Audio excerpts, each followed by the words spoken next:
y José Eduardo por ayudarnos con la interpretación hoy.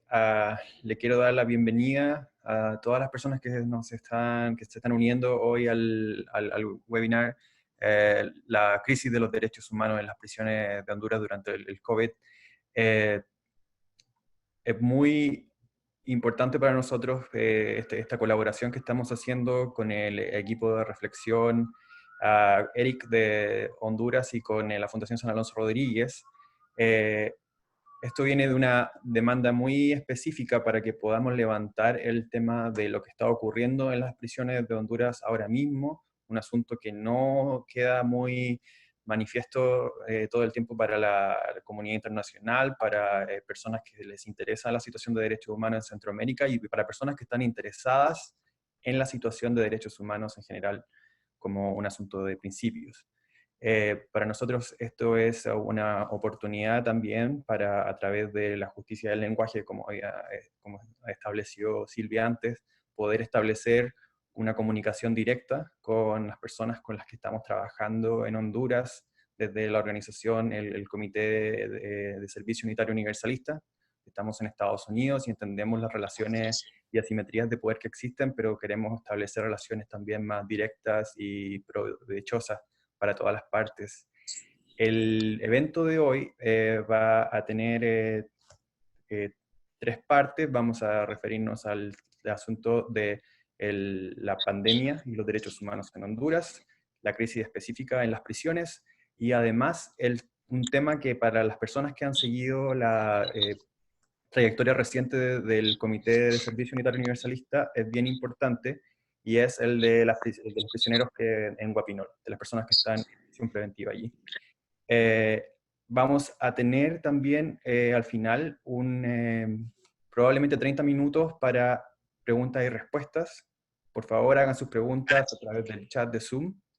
Y ahora les quiero dejar con Amelia Frank Vitali, que va a ser la moderadora del evento. Ella es investigadora en la Universidad de Michigan Ann Arbor y tiene una relación bastante profunda con Honduras. Así que los dejo con Amelia ahora.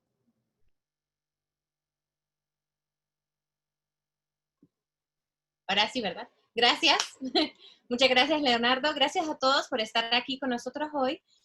Como bien dijo Leonardo, yo soy antropóloga, soy investigadora de la Universidad de Michigan, y tuve la oportunidad de estar en Honduras 2 años investigando temas relacionados, pero más que todo mi enfoque ha sido la migración y la deportación. Y hace un par de semanas, alguien que conocí cuando estuve en Honduras me contactó porque está encarcelado y está desesperado, está muy, muy preocupado. Él fue arrestado a principios de marzo por algo pequeño, pero quedó encarcelado justo cuando empezó la pandemia. Y por su preocupación y su enojo realmente me puse a platicar con Leonardo de qué podríamos hacer, de qué cosas hay bajo nuestra posibilidad de dar más conocimiento al mundo internacional de lo que está pasando en las cárceles en Honduras, que es un tema más agudo ahora, pero siempre un tema bastante preocupado. Entonces tenemos 3 panelistas hoy. Estamos muy agradecidos con ellos de tomar el tiempo de hablar con nosotros hoy, porque cada quien tiene una perspectiva muy importante, muy interesante de compartir con nosotros, y información bastante esencial. Así que voy a dar la palabra a ellos. Cada quien va a hablar por un tiempo y después haremos comentarios y ojalá tengamos bastante tiempo para preguntas y para tener una conversación. Pero para no quitar más tiempo, ya le voy a dar la palabra primero a Yolanda González. Ella es del área de investigación y de derechos humanos del ERIC y Radio Progreso del Progreso Lloro en Honduras. Muchas gracias, Yolanda. Hola, gracias Amelia, y bueno, es un gusto estar pues con las organizaciones y tanta gente hermanas en la lucha, ¿verdad? Que nos hemos encontrado en muchos espacios. Para empezar, a mí me corresponde un poco hacer el marco o la foto de detrás que tenemos que tener en cuenta cuando pues Jennifer y Juan ya se centren más en la realidad del sistema penitenciario en estos momentos y la realidad de defensores del territorio y de derechos humanos criminalizados. Tal vez el gran titular que nos debería de quedar claro es que en Honduras el COVID lo que viene es a desnudar de una manera brutal la crisis de corrupción, impunidad y violaciones a derechos humanos que se llevan profundizando, pues precisamente el domingo, el 28 de junio, va a hacer 11 años del golpe de Estado. Llevamos 11 años en el que esta situación se ha profundizado y esta crisis lo desnuda de una manera cruda. Primero desnuda una crisis, yo creo que no podemos hablar de crisis, sino que desnuda un colapso sanitario. Durante muchos años, las organizaciones de derechos humanos y el movimiento social y popular venimos denunciando la prioridad que este régimen le da a la militarización frente a la inversión en salud pública o en educación pública. Honduras es el país con una mayor inversión militar en Centroamérica, que desde el 2010 ha ido incrementando el porcentaje del presupuesto de la República en defensa y seguridad, y desde el 2010 ha ido disminuyendo el presupuesto en salud y educación. Fíjense, en 2016 el presupuesto para salud suponía el 14.3% del presupuesto total del país, y en 2019 el presupuesto para salud suponía el 9.7% de todo el presupuesto. E inversamente, el presupuesto destinado a defensa y seguridad aumenta de un 12.5% a un 14.5%. Esta realidad que viene siendo denunciada, ¿verdad?, obviamente explota en una pandemia como esta. A día de ayer, ¿verdad?, con los datos, estamos en un momento de una escalada muy grande, aún no hemos llegado al pico en la pandemia. Los datos oficiales son 15.000 casos de contagio, 450 fallecidos, 1.100 y pico de personas hospitalizadas, pero sobre todo ya no hay lugar en las unidades de cuidados intensivos, ni en hospitales públicos, ni en hospitales privados. No hay ventiladores, no hay oxígeno, no hay suficientes pruebas, no hay medidas de bioprotección para el personal sanitario. Fíjense, hay hospitales como el de Roatán que el 25% del personal sanitario está contagiado. Por no haber, no hay ni datos fiables, ¿verdad? Es una crisis, un colapso sanitario que además no está dirigido por profesionales. Una de las grandes demandas del Colegio Médico, precisamente, es que una crisis sanitaria debe estar dirigido por profesionales sanitarios. Sin embargo, el régimen no ha dado el espacio para eso. Segunda crisis clarísima que desnuda: la corrupción y la impunidad.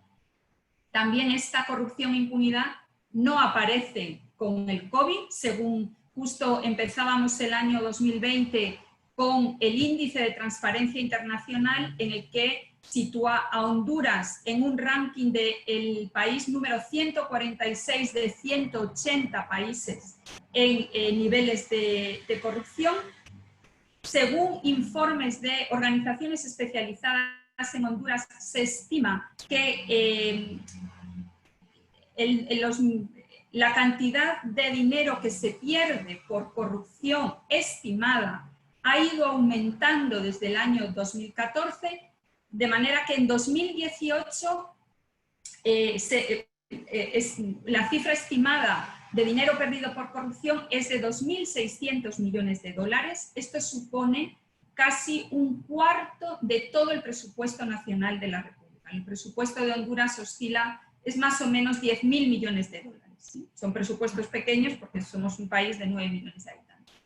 Esta situación que ya existía antes de la pandemia, otra vez explota, ¿verdad?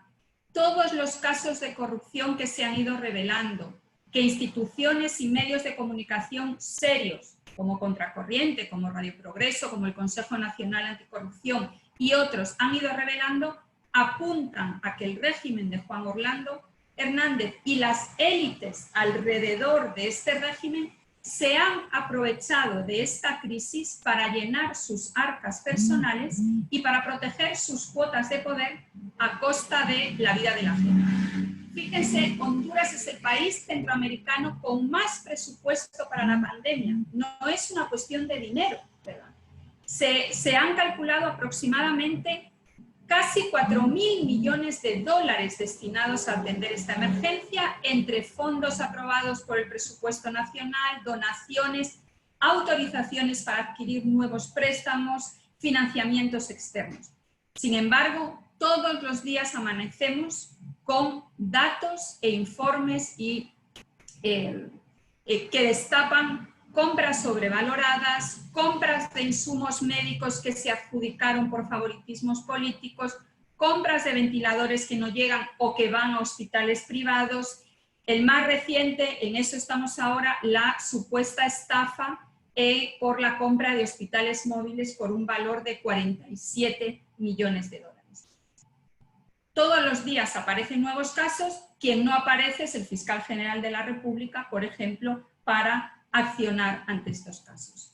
Tercera crisis, bueno, hay muchas, no voy a hablar de todas las crisis que desnuda, solo me voy a centrar, creo yo, en las que más pueden ayudar a entender el contexto. Tercera crisis que desnuda el desprecio hacia las garantías y derechos ciudadanos como la libertad de expresión, la oposición social y el desprecio hacia los defensores y defensoras de derechos humanos y del territorio.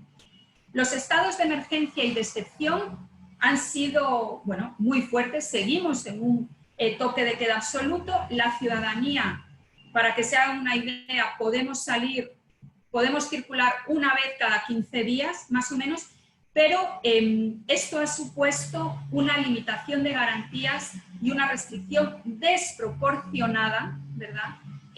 Especialmente para los defensores y defensoras. ¿Qué ha implicado? Denuncias de persecución, vigilancia y criminalización, asedio y ataques por fuerzas militares y policías de organizaciones indígenas, garífonas, campesinas. Esto ha sucedido mucho en los territorios. El la organización Fraternidad Negra o FRANE lo ha denunciado varias veces, COPIN, organizaciones defensoras del territorio del sur como Más Vida, ¿verdad? ¿Qué también ha supuesto? Los defensores y defensoras no han podido lograr el salvoconducto para salir a defender en casos de represión o violaciones de derechos humanos y tenían el riesgo, que se ha puesto en práctica muchas veces, de que fueran detenidos y llevados a la posta policial durante 24 horas. ¿Eso qué supone? Obviamente que muchos defensores y defensoras no han podido seguir ejerciendo la labor de organización y esto, por ejemplo, en la defensa del territorio ha tenido mucho impacto, porque mientras las personas, ¿no?, en lugares como seguramente luego Juan va a explicar, ¿verdad?, como el sector San Pedro o Guapinol, las personas no podían salir a defender el río, pero las empresas extractivas sí seguían trabajando y sí siguieron trabajando durante toda la pandemia. Y por supuesto ha tenido muchos otros impactos. No quiero dejar de señalar un impacto grave, por ejemplo, a la falta de protección en los casos de violencia de género, que como sabemos, en muchos países, también en Honduras, el confinamiento ha supuesto un aumento exponencial de la vulnerabilidad de las mujeres. El quédate en casa para muchas mujeres, niños y niñas no es factible, ¿verdad? Desde el 14 de marzo se han registrado casi 16.000 denuncias por violencia de género y las organizaciones feministas de mujeres y de derechos humanos han mostrado y denunciado esa preocupación por la dificultad de acompañar. ¿Qué desnuda, por último? Porque no sé cómo voy de tiempo, Amelia, ¿me ayudas? 3 minutos más. Perfecto. ¿Qué desnuda? Entre otras, el desprecio también del régimen hondureño por la obligación de garantizar los derechos económicos, sociales y culturales. Lo dice muy claramente la gente de la calle. O nos morimos de COVID o nos morimos de hambre. El quédate en casa no es posible para un porcentaje tan grande de la población que vive del sector informal, Honduras es el país de toda América Latina con las tasas más altas de sector informal, con tasas de desempleo. A la par que una crisis de hambre, lo que vino es un apoyo a la flexibilización de las medidas empresariales. Según dirigentes sindicales, más de 320.000 trabajadores fueron suspendidos sin salario y sin ninguna compensación social, y otros 140.000 fueron suspendidos con una mínima prestación de menos de la mitad del salario mínimo. Y las protestas por hambre, ¿verdad?, que ha habido, fíjense, hay una organización que registró entre el 23 de marzo y el 20 de mayo más de 180 protestas en las colonias y los barrios por hambre, porque no tienen que comer, porque las medidas asistencialistas no llegaron donde tenían que llegar. Muchas de estas protestas fueron reprimidas con bombas lacrimógenas. Yo recuerdo una imagen de una protesta aquí, en una colonia, la colonia Alemania, que además es una colonia liderada, las organizaciones comunitarias están lideradas por mujeres, ¿verdad? Es un patronato muy fuerte, que organizaron a la comunidad para denunciar que a esa comunidad no le llegaba la canasta básica que estaba repartiendo la municipalidad, porque las organizaciones comunitarias habían sido muy críticas con el alcalde. A esa protesta reprimieron con bombas lacrimógenas y al día siguiente hicieron un acto simbólico de hacer como una sopa de bombas lacrimógenas. Mientras esa comunidad pasaba hambre, cada bomba lacrimógena que se echaba cuesta $100, ¿verdad? Y no paraban de recoger bombas lacrimógenas. Bueno, y esto ya por último, ¿verdad? En medio de esta crisis, señalar, porque creo que tiene mucho que ver con Estados Unidos, en medio de esta situación, que por supuesto lo que está de fondo es un colapso institucional, que además estamos viviendo como casi una telenovela, ¿no?, en la institucionalidad pública y alrededor de figuras como Juan Orlando Hernández. Fíjense, en todo este tiempo, el Departamento de Estado de Estados Unidos expide la certificación sobre la situación de derechos humanos en Honduras y dice sí cumple con los requisitos de derechos humanos y da vía libre para la transferencia económica. Y no solo eso, sino que hace poco salió el informe de transparencia fiscal del 2020, que también el Departamento de Estado de Estados Unidos publica y evalúa si los gobiernos cumplen con los requisitos mínimos de transparencia fiscal, y efectivamente Honduras, según el Departamento de Estado de Estados Unidos, sí cumple, no sé qué Honduras están viendo, con los requisitos de transparencia. Cierro aquí, espero no haberme pasado mucho para tener este panorama muy rápido, ¿verdad?, de esta es la Honduras en la que el sistema penitenciario existe. Muchísimas gracias, Yolanda. Fue un gran esfuerzo de darnos mucha información en poco tiempo.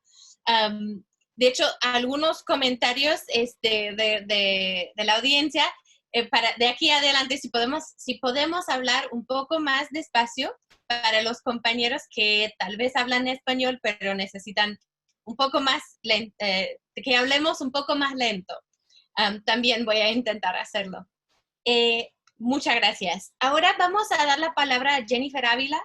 Jennifer es periodista de Honduras y es cofundadora del medio digital Contracorriente, que ha estado haciendo mucha investigación y últimamente hizo una investigación sobre la condición de las cárceles en Honduras. Así que le doy la palabra a Jennifer.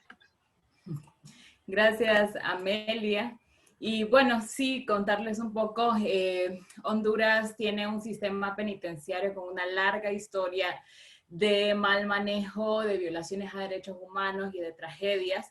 En este país sucedió una de las más grandes tragedias carcelarias de Latinoamérica, ¿no?, en la que murieron 362 personas en un incendio en la granja penal de Comayagua en 2014. Y bueno, o sea, es esto, más otros incendios, más otras masacres ocurridas en cárceles que también han puesto en la mira de la Comisión Interamericana de Derechos Humanos esa situación, ¿no? Honduras está condenado por la Corte Interamericana de Derechos Humanos por la violación a derechos humanos de personas que fueron masacradas en el Centro Penal de San Pedro Sula hace varios años. Y entonces, bueno, venimos de esa larga historia en la que en los centros penales pues han ocurrido estas tragedias y se ha como visto un patrón también que en los gobiernos nacionalistas es cuando ocurre esto, en los gobiernos específicamente que priorizan la mano dura o que priorizan estas políticas de seguridad totalmente represivas contra los delitos sobre todo de asociación ilícita, ¿no? Entonces esto ha ocurrido en las cárceles ya antes y hemos venido en un proceso acelerado después del golpe de estado de militarización de todo en el país. Y justamente antes de la pandemia, en diciembre, el gobierno determinó que se interviniera el sistema penitenciario, que que por todas estas recomendaciones, que por la condena de la Corte Interamericana de Derechos Humanos había entrado en un proceso de capacitación a civiles, de que el Instituto Nacional Penitenciario pues tuviera civiles a su cargo, pero todo esto pues prácticamente fue votado en diciembre del año pasado cuando el presidente Juan Orlando Hernández determinó que se interviniera por una junta interventora militar.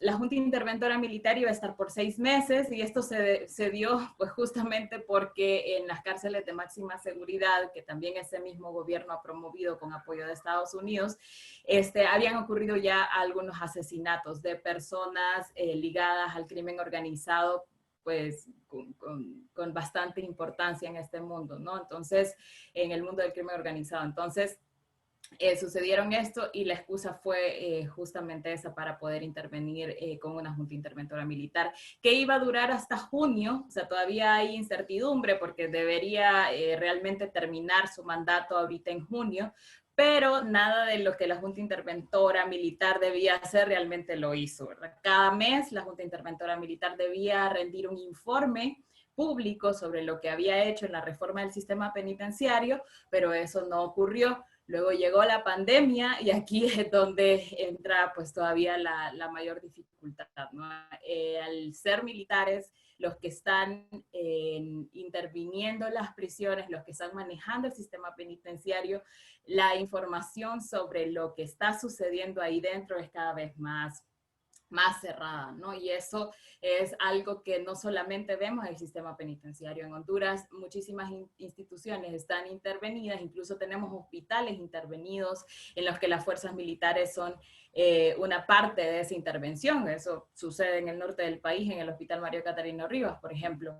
Entonces, al militarizar el sistema penitenciario tenemos muy poco acceso a lo que realmente está pasando. Claro, yo creo que ya hemos llegado a un momento en el que ya cada vez es más difícil ocultar digamos, ese tipo de tragedias. Como tenemos esta historia o tenemos esta forma de hacer las cosas, lo que se esperaba justamente en el sistema penitenciario con la pandemia era otra tragedia más, ¿verdad? Muchos muertos o no, realmente que eso es lo que se esperaba y justamente ya llegó a los centros penales el virus, ¿no? Ya hay personas contagiadas con COVID-19 en los recintos, en las cárceles y no hay una respuesta sobre qué es lo que se va a hacer, ¿verdad? Hay alrededor de 120 casos confirmados de COVID en centros penitenciarios, de los cuales la mayoría está en la cárcel de Támara, que es la cárcel más poblada, la cárcel más poblada de todo el sistema. Hay una persona que ya falleció oficialmente, esta persona sí se dio, este fallecimiento sí se dio a conocer, pero hay hospitales que reportan que han llegado personas de Támara ya en estado muy grave de salud por la COVID y que han muerto ahí. Lo que pasa es que no ha sido anunciado, ¿no? Y en el marco de todo este desastre, solamente se han hecho 545 pruebas PCR en los 30 centros penitenciarios. 362 fueron realizadas en la Penitenciaría Nacional de Támara, que tiene una población de 7,000 personas. O sea, 362 pruebas para una población de 7,000 personas. Y 26 realizadas en la cárcel de máxima seguridad, que llamamos El Pozo, para una población total de 1,400 personas. Y en esta cárcel, El Pozo, es donde se dio el primer caso de COVID, que el señor pues falleció. Entonces, obviamente vemos, y esto está pasando en todo el país, obviamente el sistema penitenciario es lo último que se va a priorizar en esta emergencia. La falta de pruebas es a nivel nacional, sin embargo vemos pues que la cantidad es totalmente mínima para lo que realmente está pasando ahí. Ya centros penitenciarios como el de Trujillo, el de Choluteca, ya han reportado personas enfermas sospechosas de COVID y no se ha llegado a hacer las pruebas ahí. Entonces, el último reporte del Instituto Nacional Penitenciario dice que hay 21,838 personas en los centros penales. Aquí estoy incluyendo 3 batallones de infantería, 3 batallones militares que están usados como recintos carcelarios para unas pocas personas, sobre todo acusadas de corrupción aquí en el país. Y bueno, estamos hablando de esta cantidad, 21,838. Esto representa solamente una reducción de 17 personas comparado con meses anteriores.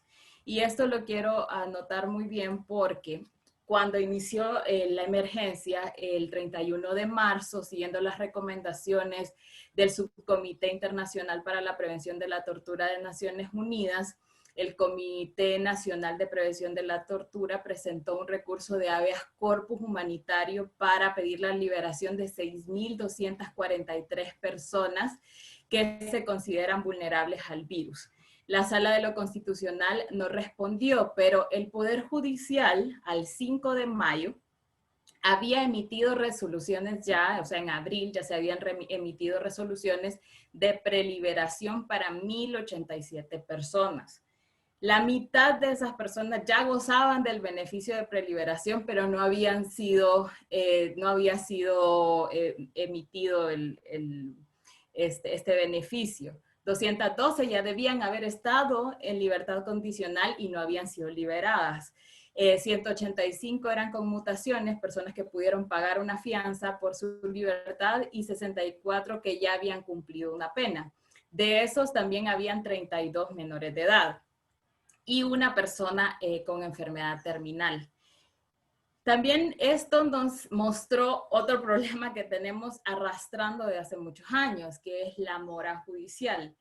En Honduras, la mayoría, hay un gran porcentaje de personas que están en prisión que no se les ha dictado una sentencia, que ya debieron haber pasado a su beneficio de preliberación, y esto pues obviamente ha empeorado el hacinamiento en los centros penitenciarios. Estamos hablando habían abogados que hablaban de 200% de hacinamiento en las cárceles de Honduras. La mayoría de las cárceles no está capacitada para albergar tantas personas, ¿no? Y vemos la lentitud del Poder Judicial para poder emitir sentencias, para poder realmente dar el beneficio de preliberación a tantas personas. Si al último día de abril nosotros estamos viendo que la diferencia eran 17 personas y el Poder Judicial ya había emitido 1,000 resoluciones, también aquí vemos otro problema, y eso es el desacato de las órdenes judiciales, porque el sistema penitenciario está en manos de militares. Entonces, el Poder Judicial en esos primeros días de mayo emitió un comunicado denunciando que en efecto no se están dando ejecución a sus resoluciones judiciales, y eso pues básicamente quiere decir que la interventora del sistema penitenciario pues hace lo que quiere, no está respetando los poderes del Estado, no está respetando el Poder Judicial. No hay respuesta por parte de la interventora militar. De hecho, yo que hice este reportaje sobre todo este proceso, nunca tuve respuesta por parte del coronel Maradiaga, quien es el que está dirigiendo esta interventora, para hacer preguntas sencillas, ¿no? Quizá sobre el proceso de la intervención, y pues no se ha dado. En este tiempo ocurrió solamente al menos un amotinamiento del que tuvimos información, que fue en la cárcel de mujeres, de donde también muchas veces recibimos llamados de auxilio, básicamente, de las mujeres que están ahí. Y bueno, en ese amotinamiento fueron asesinadas 6 mujeres por otras reclusas ahí dentro, en unas circunstancias muy extrañas. Obviamente hay todo un ambiente de incertidumbre, de malos tratos y de violaciones a derechos humanos, de violaciones al derecho a la salud. Muchas de ellas nos decían, es que aquí no hay medicinas y aquí la mayoría son diabéticas. Por ejemplo, si ese virus llega aquí, no morimos todas. Y, por ejemplo, las mujeres asesinadas en la cárcel de Támara eran de primer ingreso, ¿verdad? Eso puede darnos a suponer un montón de cosas, ¿no? De que el mismo miedo hizo que ese amotinamiento se diera, que hay tan mal manejo de la información que se ve a las personas de primer ingreso como portadoras del virus, etcétera, ¿verdad? Hay un montón de cosas que suponer porque realmente no tenemos la información ni se ha aclarado este crimen. Entonces, también esto, ¿no? Cae en este terreno la pandemia, en unas cárceles hacinadas donde es imposible tomar medidas de bioseguridad, incluso los nuevos ingresos, porque además, en vez de reducir la población penitenciaria, se aumentó, por lo menos 200 personas ingresaron nuevamente en mayo, entonces, a los centros penales, y entonces así también se justifica que llegó el virus a Támara y a otras cárceles. Entonces, claro, es en este ambiente en el que cayó la pandemia. Y luego, por otro lado, tenemos que por el estado de excepción, la policía nos reportó, hace poco pedimos esta información vía transparencia, que hasta mayo habían detenido a 27.625 personas por haber violado el toque de queda. Y aquí entran muchas personas que fueron a protestar, que salieron a la calle porque necesitaban trabajar para comer, etc. Estas personas fueron llevadas a centros de detención sin ninguna medida de bioseguridad. Y esto, o sea, son 27.625 personas que pudieron haberse contagiado más bien en esos centros de detención. Muchos de ellos son las cárceles o las pequeñas celdas que tienen en la misma Policía Nacional, en las mismas sedes de la Policía Nacional, y que realmente pues estaban en condiciones de hacinamiento también, ¿no? Y eso también le ha generado un problema a la Policía Nacional, que ya reporta muchísimos casos también de contagios.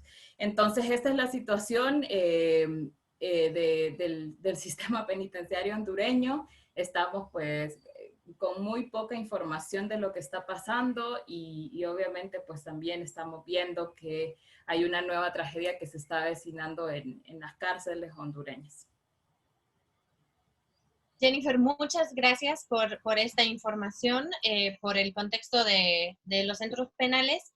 Tal vez podemos poner en el chat el link a la investigación que hicieron para la gente que quisieran leer más de los resultados. Creo que vemos claramente las líneas, ¿no?, entre lo que nos contó Yolanda y lo que nos está contando Jennifer, de usar los militares como la respuesta a todo, y también cómo combina con esa falta de acceso a la información, como el gobierno ha estado tratando de cerrar la información y derecho a la libertad de expresión a todos. Ahora vamos a tener el compañero Juan, que nos va a hablar, Juan López, nos va a hablar precisamente sobre un caso que específico. Él es del Comité Municipal en Defensa de los Bienes Públicos y Comunes de Tocoa. Así que, Juan, le paso la palabra a usted. Muchísimas gracias y buenas tardes a todas y todos. Es de verdad un gusto poder encontrarnos y poder conversar de nuestras preocupaciones y también de nuestras ocupaciones en relación a la crisis a la crisis que vemos más profunda ahora con la pandemia del coronavirus, pero es una crisis que venía ya muy fuerte y simplemente, como decía Yolanda, se ha evidenciado mucho más. Hemos logrado visualizar algunas raíces mucho más profundas. Desde el comité, pues queremos saludar y agradecer todo el esfuerzo que se hace aquí nacionalmente y también internacionalmente, poniendo en el campo público la situación de los 8 defensores del agua, defensores del ambiente, defensores de su territorio, de sus comunidades, y que están privados de libertad. Son 8 personas, la mayoría jóvenes, que han abrazado la defensa de la vida, y uno de los mayores de edad se encuentra en la cárcel de La Ceiba, en Atlántida, y 7 en la cárcel de Olanchito, en el departamento de Yoro. La defensa legal de los 8 compañeros ha seguido todo el proceso, evacuado todos los recursos que legalmente proceden en busca de su libertad. Y nos hemos encontrado con una estructura judicial, con un Ministerio Público y una Corte Suprema que evidentemente ha llevado un proceso hasta ahora viciado, un proceso que carece de las garantías constitucionales a que todos los encausados por supuestos delitos tienen o tenemos que llevar en el país. De manera que no ha habido un debido proceso. Los compañeros llevan, el que está en La Ceiba, 19 meses privado de libertad. Los 7 que están en Olanchito están cumpliendo 10 meses de privación de libertad. Está ahora el proceso judicial en la Corte Suprema, particularmente en el área de la Corte de Apelaciones, porque el expediente respectivo se encuentra ahí y en espera de que la Corte resuelva 2 apelaciones que están en marcha, que debió haber resuelto hace muchos meses, pero que le ha dado largas.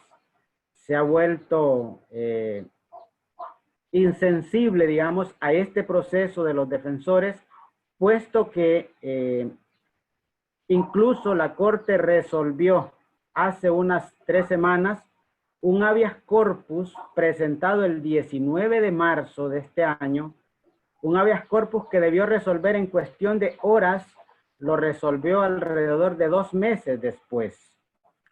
Y lo resolvió en el marco en que, como en Honduras, están suspendidas las garantías constitucionales por la emergencia frente al COVID-19, entonces no proceden los argumentos presentados por la defensa técnica en favor de los compañeros. Ahora entonces estamos a la espera de cuál será su resolución y cuándo será esa resolución en relación a las 2 apelaciones que vienen incluso desde noviembre del 2019. Entonces estamos primero en una alta vulnerabilidad. Los 8 están en alta vulnerabilidad producto de una intervención judicial claramente en contra de la dignidad y de la libertad de los compañeros. Y en segundo lugar, esta crisis se agudiza, se profundiza, porque al entrar el país en esta crisis por la pandemia, y como ya señalaba Yolanda y señalaba Jennifer, el virus ya penetró las cárceles en Honduras. Y la cárcel de Olanchito, donde están los 7 compañeros de Guapinol y sector San Pedro, allí fue diagnosticado un policía penitenciario positivo de coronavirus, lo que ha extremado las medidas internas, la dirección del centro penitenciario, pero eso no significa que no haya en este momento más personas contagiadas en el interior de la cárcel, porque realmente hasta ahora, hace unas 2 semanas estuvimos conversando con el director del centro penal y nos decía que todo estaba bajo control, pero no nos dijo si ya se estaban haciendo las pruebas respectivas para saber técnicamente si está bajo control o no.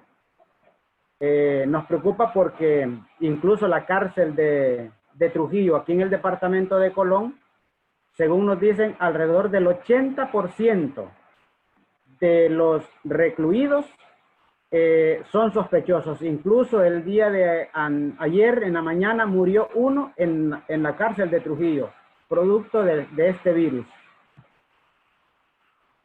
Es importante para nosotros señalar que los compañeros están siendo víctimas de 2 virus.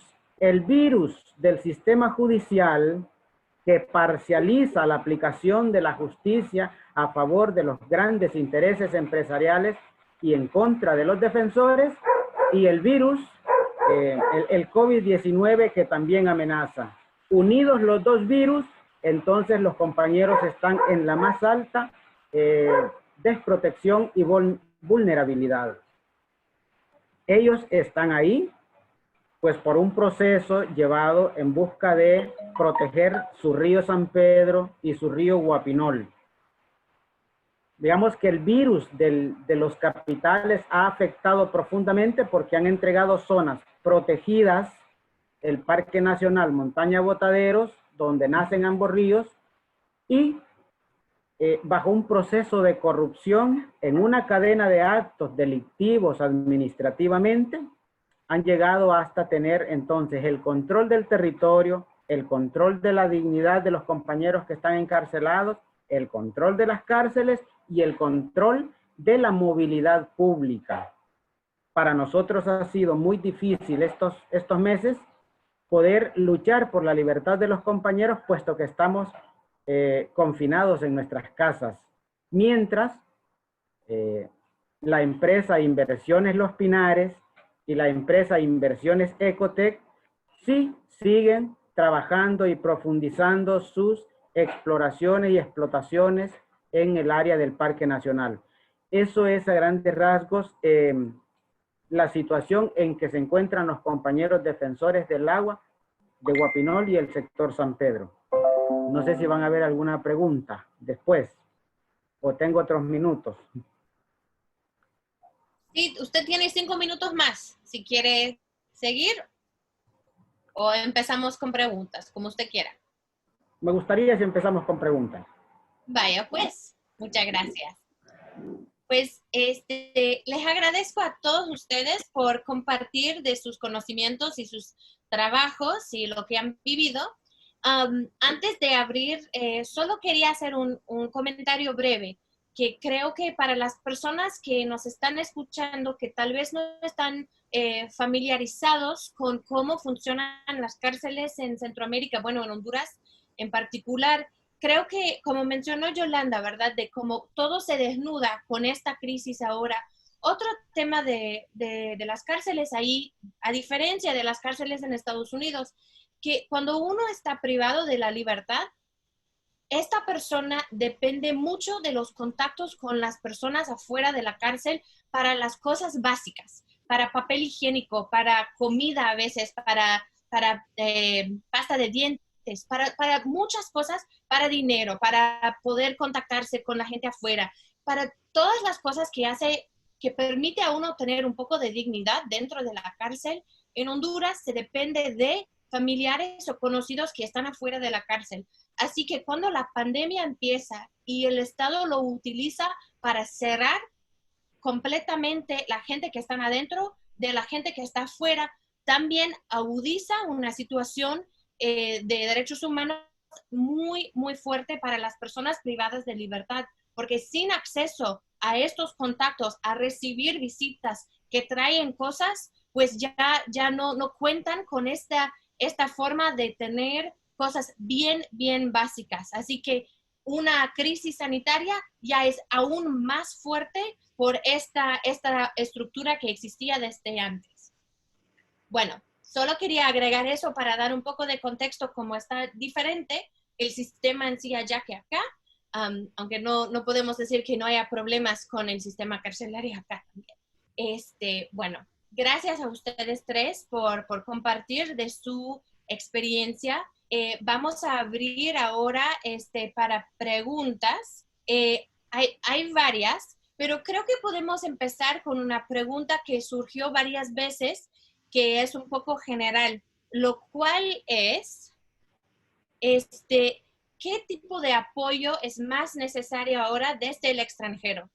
Para las personas que nos están escuchando que no son de Honduras, que son de acá o de otros países tal vez, ¿cuál es el apoyo? ¿Qué es lo que debemos de estar haciendo desde afuera para apoyar a la gente encarcelada, a los presos políticos y, bueno, a la comunidad en general? Si alguien quisiera tomar la palabra. Pues voy a continuar. Excelente, Juan. Para nosotros, el servicio, la solidaridad que se pueda encontrar en el extranjero ahora, lo primero es visibilizar la situación de vulnerabilidad en que están los compañeros presos. Segundo, seguir insistiendo en que las personas en Estados Unidos, en Europa o en cualquier país tienen una relación a nivel de Estado con el régimen hondureño y por tanto el sistema judicial hondureño tiene en este momento la responsabilidad de resolver la crisis en que se encuentran los recluidos en los distintos centros penales y ahora concretamente con los compañeros de Guapinol y el sector San Pedro. Es la presión entonces a sus gobiernos para que haya presión sobre el gobierno de Honduras, sobre el sistema judicial, el Ministerio Público, para que podamos ejercer presión interna y externa hacia la conquista de la libertad de los defensores. Igualmente, en todas las instituciones posibles, organismos de derechos humanos de las Naciones Unidas o organizaciones de derechos humanos de la sociedad civil, pues sigamos la militancia, sigamos el mensaje, pasándolo, porque realmente la situación de los defensores es muy delicada.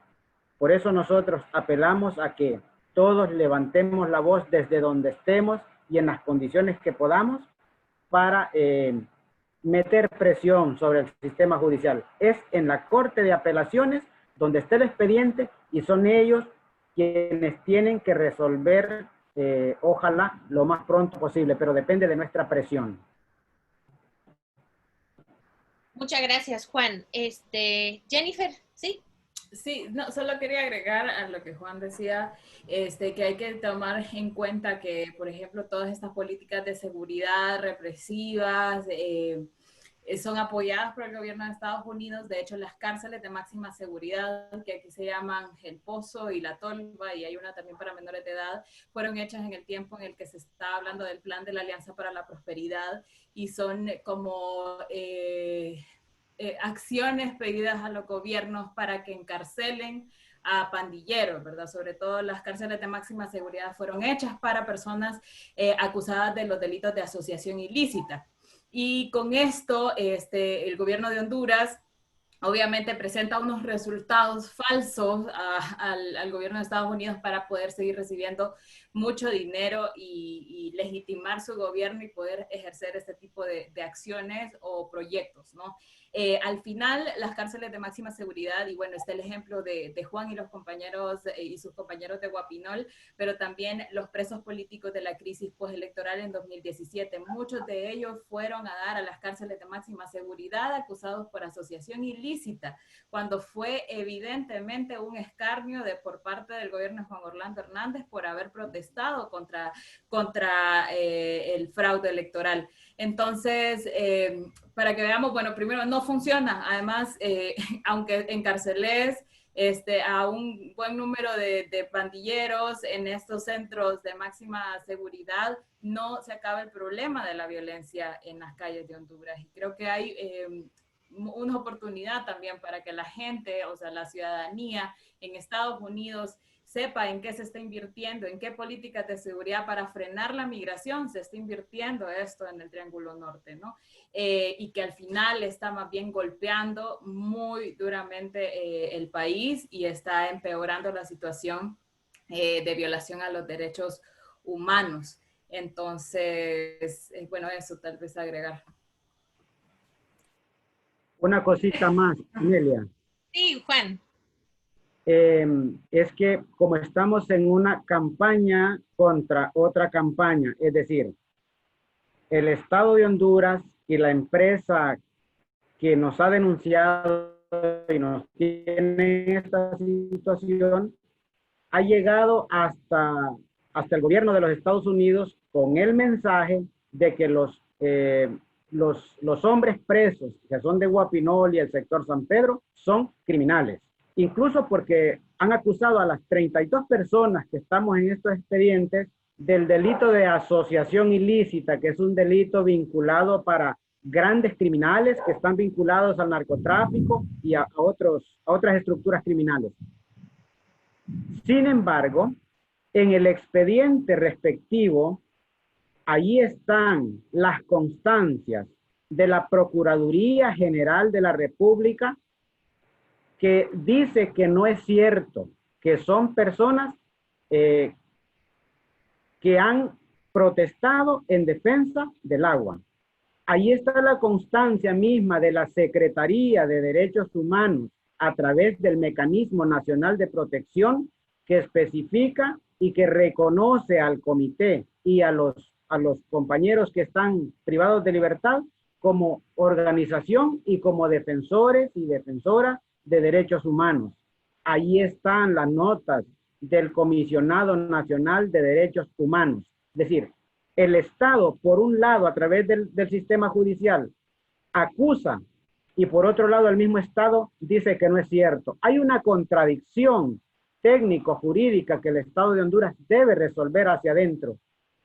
Por lo tanto, nosotros creemos que es momento de demostrarle al Estado de Honduras y a la comunidad internacional la violación a los derechos de los 8 defensores presos y que son defensores del agua.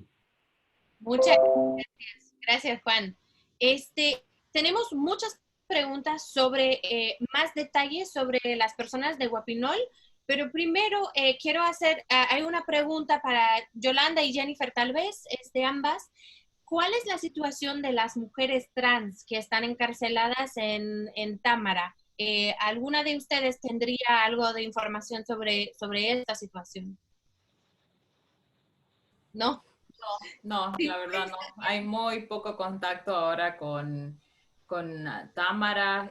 De hecho, justamente en este proceso de la cuarentena, la Fuerza Nacional Antimaras y Pandillas estuvo destruyendo unas antenas que estaban cerca de los centros penales que permitían que la gente se comunicara con el exterior. Como hay muy poco contacto también con visitas porque están cerrados, Támara está totalmente cerrado, este centro penal, tampoco realmente hay información. Y sí, o sea, es muy grande la preocupación definitivamente, pero no hay información. De hecho, eso nos lleva a otra pregunta que tal vez Yolanda podría contestar un poco de eso. En general, alguien pregunta, ¿cuál ha sido el efecto de la pandemia en las pandillas y en el crimen organizado en Honduras? ¿Hemos visto algún efecto, algún cambio? Bueno, tal vez señalar que según los datos, justo antes estaba revisando los datos de los homicidios, por ejemplo, ¿no? El Observatorio contra la Violencia del Instituto del IUPAS, un instituto universitario, que hace precisamente un análisis pues de la violencia más enfocada en los homicidios, luego hace otros, y la conclusión es que las limitaciones de circulación, por ejemplo, ¿verdad?, no han supuesto una reducción en los homicidios. Es más, había una gráfica muy interesante que justo el 33% de los homicidios se daban los 2 días, que son sábado y domingo, que está absolutamente prohibida la circulación. O sea, cuando más restrictiva es la circulación, más homicidios se están dando. Por lo tanto, y luego sí hay una preocupación, y en los grupos pues, de protección en los que participamos, ¿verdad? El ERIC vinculado al desplazamiento forzado, bueno, a las crisis de riesgo, se siguen identificando desplazamientos por extorsiones, por maras y pandillas, y nuevas formas, ¿verdad?, de acción, por ejemplo, ¿no? O sea, tal vez lo que puede haber, no me atrevo a confirmarlo, sino que habría que olfatear más, es como una reconfiguración de los negocios, vaya, de la criminalidad en el nivel más bajo. Pero sin duda sigue habiendo los casos de personas que tienen que irse de sus comunidades o de sus aldeas porque son víctimas de algún tipo de amenaza, y lo que te digo es eso, los datos más objetivos y oficiales, digamos, de número de homicidios no se han alterado, los datos de violencia doméstica, de femicidios, más bien han subido, ¿verdad? Incluso de feminicidios según los datos oficiales, las organizaciones sobre todo feministas. Y por otro lado, el crimen organizado de alto nivel, por lo que estamos viendo, no solo no ha disminuido, sino que se está aprovechando de esta situación, perdón, para poder actuar con más impunidad. Sí, yo que estoy en contacto con personas que en el tema de migración, ¿verdad?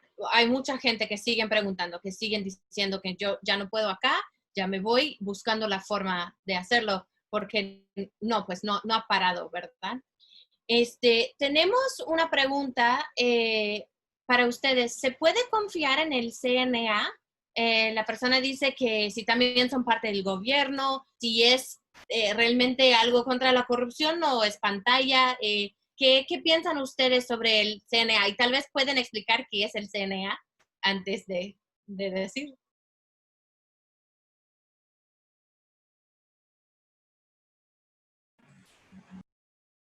Sí, Yolanda, sí, adelante. Bueno, y tal vez creo que Jennifer también iba... No. Bueno, el CNA es el Consejo Nacional Anticorrupción.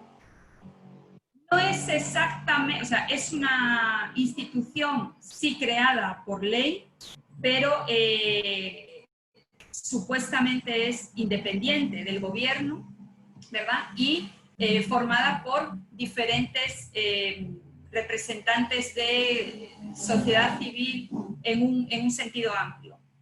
Sí hay una parte por la experiencia en este tipo de instituciones, ¿verdad? Creadas o por el gobierno, creadas por una ley, por decirlo así, por la mala experiencia que se ha tenido con otro tipo de comisiones así, hay una tendencia en algunos casos a verlo con sospecha. También hay siempre, o sea, este tipo de, pues, este consejo y este tipo de instituciones tienen unos límites que hace que los resultados nunca van a poder ser como los que a las organizaciones y a las personas nos gustaría. Eso también es verdad y creo que hay que partir de eso. Dicho esto, bueno, hay que reconocer que ha jugado, creo que ha dado un aporte que yo creo que hay que reconocérselo en los últimos tiempos, con todas sus limitaciones, ¿verdad? Tal vez es que yo no pongo grandes expectativas, ¿no? Más allá de las que veo que realistamente pueden dar, con todas sus limitaciones, no es el mecanismo ideal para luchar contra la corrupción en un país, ¿verdad? O sea, el mecanismo ideal es que el Ministerio Público funcionara, empezando por ahí, y no funciona. Pero sí creo que hay que reconocerle, y en esta pandemia, bueno, ha tenido un papel importante en determinados casos, también ha tenido un papel importante en impulsar, bueno, uno de los temas que ahora mismo también en Honduras es muy fuerte, que es un nuevo, llevamos ya mucho tiempo con él y sube y baja el tema, que es el nuevo Código Penal, que entre otras muchas cosas y análisis muy complejos, pero tiene un apartado que favorece la impunidad y la corrupción, ¿no? Disminuye penas para delitos vinculados a la impunidad y a la corrupción. Y en eso sí han logrado y han dado un paso al frente muy fuerte en luchar contra la aprobación de este Código Penal. Y así como otros informes que yo creo que son de calidad y que han tenido y que han jugado un buen papel. ¿Que esperamos más? Sí, claro, sí. Que tal vez ahora nos queda, o sea, queríamos una SISIG, no la tuvimos, nos vino una Maxi, y cuando la Maxi empezaba a funcionar algo, empezaba a tener cierto diente, pues la votaron, y ahora queda el Nacional Anticorrupción. O sea, es un poco como de migaja en migaja, ¿verdad?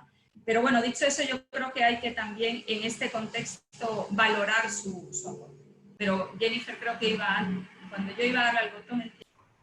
No, o sea, también me sumo a eso, igual el CNA sí o sea, se considera una organización de sociedad civil que sí fue justamente, como dice Yolanda, creada por ley y que por muchos años estuvo manejada por personas muy, muy ligadas al gobierno, por miembros de la confraternidad evangélica que tienen tratos con los gobiernos desde hace mucho tiempo, ¿no? Entonces también existe esa desconfianza por parte de la gente de no ser más de lo mismo.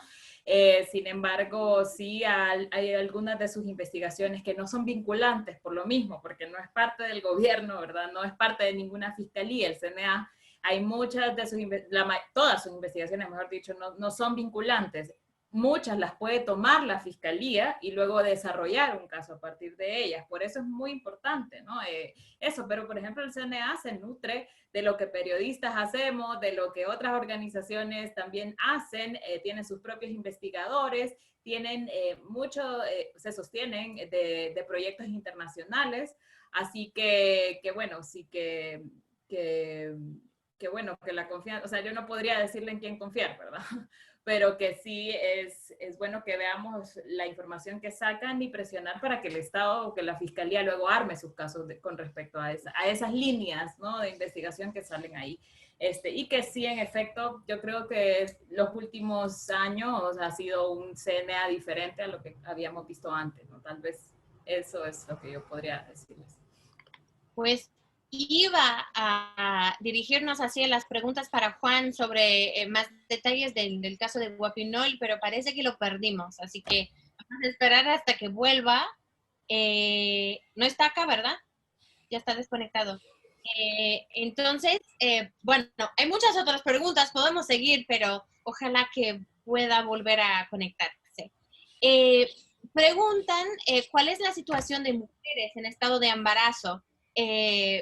Hay encarceladas, las mujeres encarceladas en estado de embarazo. ¿Hay alguna información? ¿Han podido saber algo de ellas en esta situación? Lo que yo había escuchado lo último fue en mayo, que algunas de ellas fueron liberadas por ese beneficio de preliberación, algunas que de hecho entraban en toda esa resolución del Poder Judicial, que de hecho en la penitenciaría femenina sí se había podido, sí se había logrado que algunas mujeres salieran con esos beneficios que el Poder Judicial hizo en esa resolución. En lo que sí tengo entendido que hay mucha vulnerabilidad, y eso en todos los centros penales, porque en la mayoría hay tuberculosis, y en esta cárcel de mujeres que alberga 808, si no me equivoco, mujeres en esta cárcel hay bastantes mujeres con tuberculosis, con diabetes y que no habían entrado en el beneficio de preliberación o de estos beneficios que la Corte había determinado ahorita por la pandemia. Entonces eso sí, miré yo que había como bastante vulnerabilidad por esa parte. Pero no tengo el número. Sí, eso sí, no tengo el número. Yolanda, ¿quería agregar algo? Sí, adelante. Y solo, en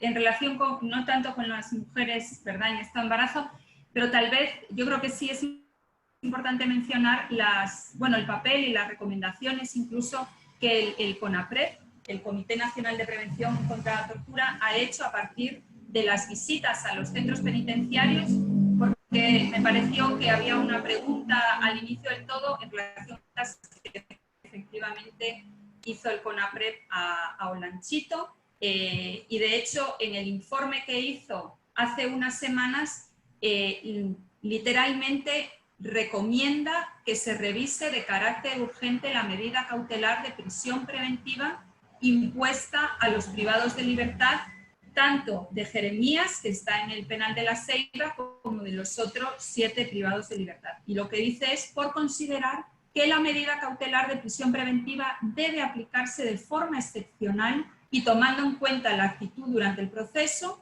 aunado a ello las condiciones de alojamiento en las que actualmente se encuentran, que no garantizan el respeto a la dignidad de la persona humana y no es posible de bioseguridad implementada durante la emergencia. Pero es que de hecho a nivel nacional el CONAPRED ha realizado 89 visitas a los centros de privación de libertad, de custodia, internamiento, precisamente para cumplir con su mandato de prevenir la tortura y los tratos crueles, inhumanos y degradantes. Se identificaron patrones de conducta en el contexto del COVID que conllevan tortura, tratos crueles, se formularon 69 recomendaciones y según el propio CONAPRED, más de un 90% no se han cumplido. Una de ellas es, bueno, ahí ya está Juan y ya en la acción de la liberación inmediata y la adopción de medidas sustitutivas para los compañeros criminalizados por la defensa del río Guapinol. Excelente. Gracias por estos detalles. Juan, qué bien que pudo volver a conectarse. Hay varias preguntas, hay varias personas que quieren más detalles aún. Algunas ya nos dio Yolanda, pero varios detalles sobre cómo va el caso, cómo están los compañeros que están privados de libertad. Preguntan si se puede dar más detalles de cómo están, en qué estados están, cómo van.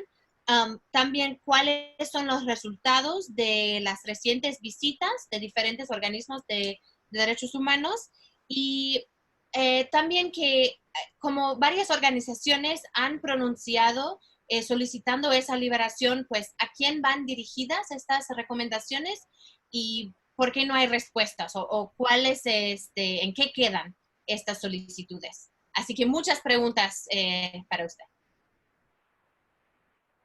Ya voy a ver si puedo responder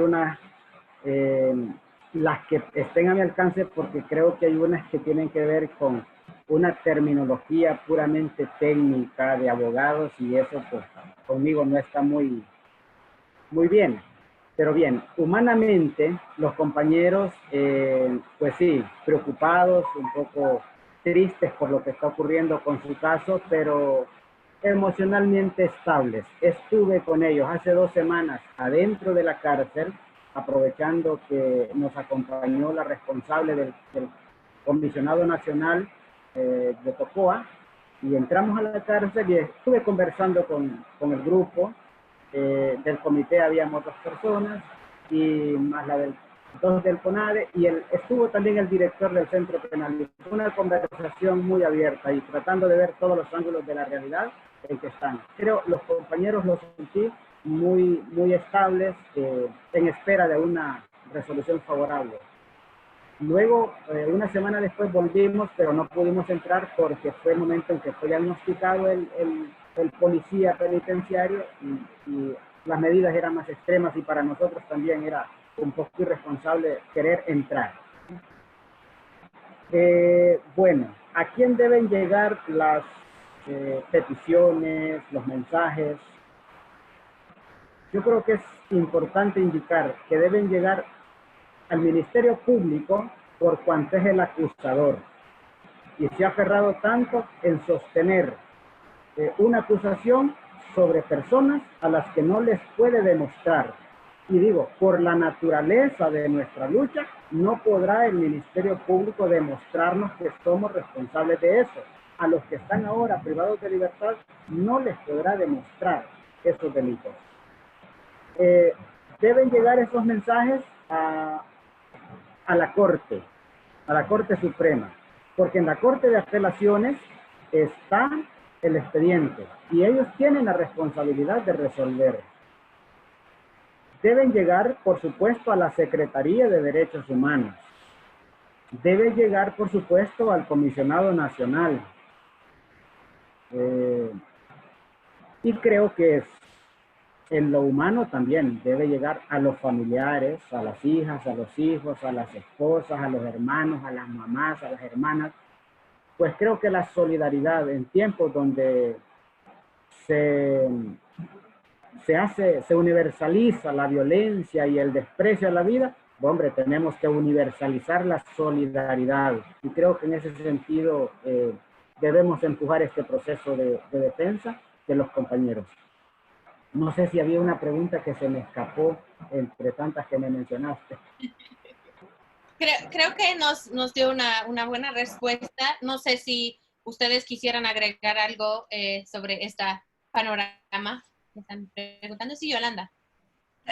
Tal vez hacer énfasis en lo que, una cosa que Juan decía, bueno, esta medida de prisión preventiva es ilegal, no se dio auto de formal procesamiento por ningún delito que requiera prisión preventiva, por lo tanto, la jueza tuvo que haber justificado, o sea, la medida de prisión preventiva tiene que ser una medida excepcional, tuvo que haber justificado, según los criterios establecidos en la ley, por qué ameritan, y claramente no hay ningún criterio en el que entren los compañeros. Por otro lado, desde noviembre se interpuso la apelación por la denegación. Se pidió una revisión de medidas, la jueza la denegó el cambiar la medida de prisión preventiva. Desde noviembre se interpuso el recurso de apelación por esta denegación, ¿verdad? Tardó 2 meses el expediente en pasar a la Corte de Apelación, en febrero pasó. Según la ley, la Corte debería resolver en 3 días. Estamos a 26 de junio y la Corte de Apelaciones no ha resuelto. Se han buscado diversos mecanismos legales, habeas corpus, recursos en los que se pide que resuelvan, ¿verdad? Y no han resuelto. Eso por un lado, ¿verdad? Por lo tanto, es el presidente de la Corte Suprema como responsable del Poder Judicial, el último responsable, el que debe asumir esa mora que lo que causa es la situación en la que estén ahora. Pero además, lo que decía Juan, también la exigencia al Ministerio Público en su función de asegurar que la ley, ¿verdad?, se cumpla, de desistir de pedir la prisión preventiva. Porque si el Ministerio Público no la pide, entonces ya se le retira, porque no hay ninguna, es decir, no hay peligro de fuga, porque recordemos que estas personas se prestaron voluntariamente, vaya. No hay riesgo de que el imputado se reintegre a una organización delictiva a la que hay sospecha que pertenece, porque recordemos que precisamente a estos compañeros se les declaró inocentes, digamos, ¿no? Se les sobreseyeron por el delito de asociación ilícita. Quedó claro que no hay ese delito y además lo que decía Juan, o sea, el Sistema Nacional de Protección a Defensores, el Comisionado Nacional de Derechos Humanos, instituciones públicas, los han reconocido como defensores, ¿verdad? No hay riesgo de represalias, o sea, no hay ningún indicio, ninguna señal de que estos compañeros hayan amenazado a nadie. Y por último, no hay un riesgo de que obstruyan la investigación. O sea, ya ha pasado más de 1 año y medio, la investigación ya está cerrada. Estos son los requisitos para que una persona pueda estar legalmente en prisión preventiva. Ninguno de estos requisitos, o sea, no hay que ser juez, por Dios, ninguno de estos requisitos se cumple. Entonces, tal vez en la semana que viene se cumplen 10 meses de que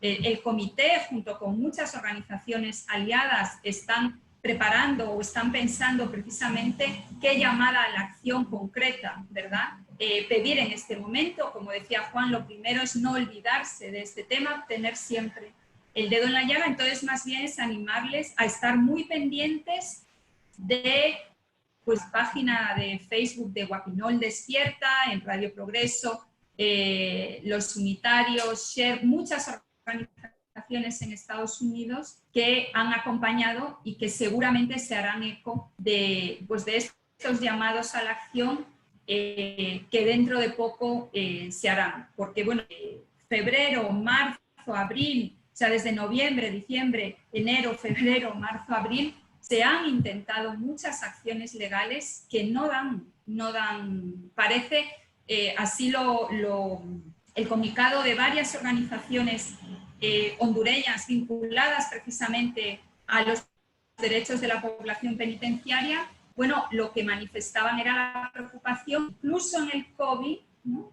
A la hora de revisar las medidas de prisión preventiva, parece que había una voluntad política o unos criterios más políticos para revisarlos que criterios técnicos y jurídicos de esos que no le gustan a Juan. Yolanda, muchas gracias. Creo que también siempre es bueno terminar con alguna acción, ¿verdad? Algo que tenemos que estar haciendo ya la semana que viene, estar pendiente. Eso creo que se nos ha ido bastante rápido el tiempo. Entonces, aunque haya más preguntas, desafortunadamente no las vamos a poder contestar todas. Quiero darles las gracias, muchísimas gracias a todos ustedes quienes decidieron participar con nosotros hoy. Gracias a los 3 panelistas por compartir solo un poquito de todo el conocimiento y toda la información y toda la complejidad de la situación en Honduras. Yo he aprendido bastante escuchándolos y espero que sigan estas pláticas y estas conversaciones para que más y más gente se den cuenta de cómo está la situación en Honduras. Así que gracias a Leonardo por abrir este espacio y pues regreso la palabra a ti. Unirme a los agradecimientos, pero primero también indicarles que esto es parte de la iniciativa de investigación que el Comité de Servicio Unitario Universalista ha estado realizando. Para nosotros es muy preocupante el uso caprichoso del sistema judicial, algo que ya han visto, que escuchamos de parte de las personas del panel. Hay un uso caprichoso del sistema judicial para favorecer intereses empresariales, particularmente extractivistas, en Honduras, y esto viene de una ola reciente de una ola extractivista reciente que ha causado muchos problemas para comunidades enteras, las que han estado en pie de lucha, tratando de prevenir la llegada de todas estas empresas, pero el problema es que justamente ahora, por la pandemia, es posible que, como bajo el argumento de la recuperación económica, veamos un avance o mayores facilidades para el avance de las empresas mineras, de las empresas hidroeléctricas, las mismas que son responsables del asesinato de Berta Cáceres. Entonces, tenemos que tener mucho ojo con lo que está pasando. El Comité Unitario Universalista está presente con esto. Estamos tratando de hacer un monitoreo bastante cercano y desarrollando más herramientas. Así que un agradecimiento enorme a Amelia, un agradecimiento enorme al panel que tuvimos hoy. Fue excelente. Un agradecimiento a todas las personas que estuvieron con nosotros hoy. También en particular un agradecimiento a las personas que son parte del Comité Unitario Universalista, que son parte de la membresía o parte del equipo, que han hecho también posible que tengamos este espacio. Y síganos en el sitio web del comité, síganos en nuestras redes sociales. Vamos a seguir con este trabajo y también vamos a seguir con nuestra colaboración con todas las organizaciones con las que estamos trabajando en Honduras también. Así que, de nuevo, un agradecimiento enorme, muchas gracias y ojalá que tengamos buenas noticias pronto sobre los compañeros de Guapinol. Eso sería todo. Gracias. Muchas gracias.